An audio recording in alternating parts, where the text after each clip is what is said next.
Hi everyone, good afternoon. কেমন আছো তোমরা সবাই? আশা করছি খুব খুব ভালো আছো। আমি সুস্মিতা, আমার নতুন একটা ব্লগে তোমাদের সবাইকে অনেক ওয়েলকাম জানিয়ে আজকে ব্লগটা শুরু করলাম। অনেক দিন বাদেই ব্লগ দিচ্ছি। আর আজকে দুপুরে লাঞ্চে হয়েছিল বিরিয়ানি, আশিসই রান্না করেছিল, কারণ বিরিয়ানি অনেক দিন খাওয়া হয় না। আর তোমরা জানো এখানের বিরিয়ানিতে আলু তো একদমই থাকে না, অনেকটা সাউথ ইন্ডিয়ান স্টাইলের বিরিয়ানি এখানের, বা হচ্ছে পাকিস্তানি, তো অতটা টেস্ট লাগে না আমার ইন্ডিয়ার মতন যেরকম আমাদের কলকাতার বিরিয়ানি। তো ভীষণ মিস করি এই বিরিয়ানিগুলো। বিরিয়ানি খাওয়া হয়ে গেছে, খেয়ে দিয়ে একটু রেস্ট করে তো আমরা মাছ এনেছিলাম, একটা গোটা রুই মাছ।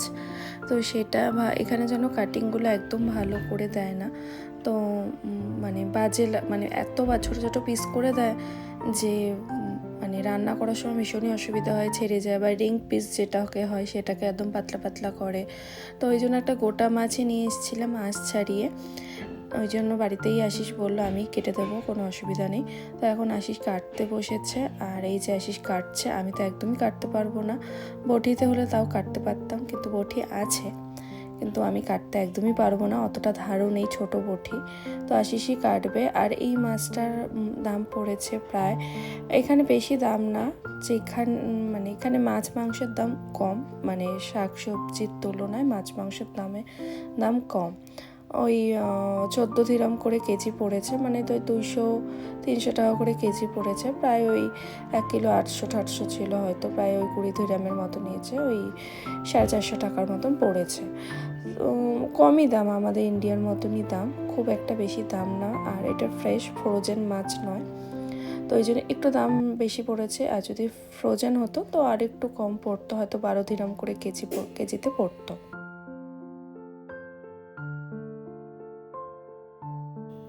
মাথাটাও দুভাগ করে কেটে নেবে। আর এরপরে আমি মাছগুলো ভালো করে ধুয়ে কন্টেনার করে ফ্রিজে রেখে দেবো, ছোটো ছোটো কন্টেনার করে, যখন যেরকম লাগবে। কারণ কি আমরা 2জন মানুষ, বেশি তো লাগবে না, 4 পিস করে, আমরা 4 বা 6 পিস করে রান্না করলেই হয়ে যাবে, মোটামুটি 2-3 দিন চলে যাবে। আর মাঝে মাঝে না, এখানে যেহেতু সব রকমের মাছ পাওয়া যায় না, এক হচ্ছে সামুদ্রিক মাছ, আর কয়েকটা হয়তো হাতে গোনা ইলিশ মাছ, কাতলা মাছ, রুই মাছ, তো এই মাছই পাওয়া যায়। তো সেরকম সামুদ্রিক মাছ আমি খাইও না। আর হচ্ছে শেরি বা যেটা আমরা কোকিলা মাছ বলি, সেই মাছটা একটু খাই, পমপ্লেট মাছটা খাই, আর টুকটাক চিংড়ি মাছ খাই, কিন্তু আর কোনো সেরকম মাছ খাই না আমি। এজন্য কাতলা মাছটা বা রুই মাছটা একটু নিয়ে আসি, ভাজা করেও আমার খুব ভালো লাগে খেতে। কিন্তু রুই মাছের থেকে না কাতলা মাছটা খেতে ভীষণ ভালো লাগে, কিন্তু গিয়ে না কাতলা মাছটা একদমই পাইনি। কাতলা মাছটার দামও ওই 17-18 দিরহাম করেই পড়ে, প্রায় ওই 370-380 টাকা, 380 টাকা করে কেজিতে পড়ে ওইটা, মানে ফ্রেশটা। আর ফ্রোজেনটা একটু কম পড়ে, ফ্রোজেনটা হয়তো 14 টাকা দিলাম, মানে যেটা রুই মাছের এখন দাম সেই রকমই। কিন্তু ফ্রোজেনের থেকে আমার মনে হয় ফ্রেশ খাওয়া ভালো, কারণ ফ্রোজেনটা না খাওয়াই ভালো। তো এই কাটছে আসিস, আর এই যে পেটিগুলোকে আস্তে আস্তে বের করে নেবে। আর এরকমভাবে কেটে দেয় না, খুব বাজেভাবে কেটে দেয়। যে পেটি আমরা দেখো কি সুন্দর আলাদা করি, বা কাদাটাকে আলাদা করি, তো এরকমভাবে একদমই না।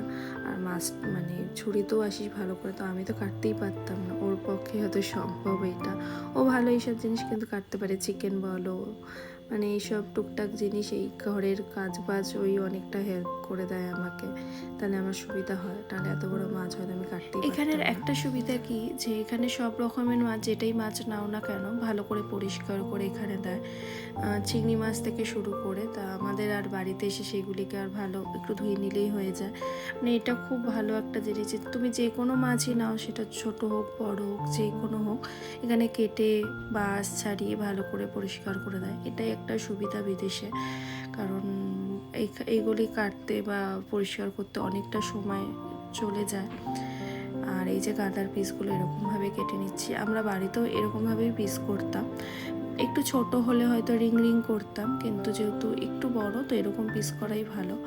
আর এখানে না এরকম পিস একদমই করে দেয় না, খুবই জঘন্য পিস করে দেয়। কোনো একটা সময় তোমাদেরকে দেখাবো কীরকম পিস করে, যে না তুমি তেলে দিলে পুরো মাছটাকে ছেড়ে গেল। আগে একটা মার্কেট থেকে এরকম নিয়ে এসেছিলাম, পুরো এরকম করেছিল, তো এবার থেকে ভেবেইছি যে আশিসই বাড়ি থেকে কেটে নেবে, তাহলে সুবিধা হবে। আঁচটা জাস্ট ছাড়িয়ে নিয়ে চলে আসবো, বেশিক্ষণ সময়ও লাগবে না। আর এই যে কাটাও হয়ে গেছে, এর আবার আমি পুরো ধুয়ে নেব। আর এই যে এই মাছটা ধোয়া হয়ে গেছে, আর এই যে ছোটো ছোটো করে পিস করে নিচ্ছি, করে এবার ভালো করে ধুয়ে কন্টেনার করে রেখে দেবো, তারপরে যখন যেরকম লাগবে। আর কেমন লাগলো ব্লগটা অবশ্যই কমেন্ট করে জানিও। আর ব্লগটা যদি ভালো লাগে থাকে তাহলে লাইক কমেন্ট শেয়ার করো। আবার দেখা হবে নেক্সট একটা ব্লগে। সবাই ভালো থেকো, সুস্থ থেকো, সাবধানে থেকো।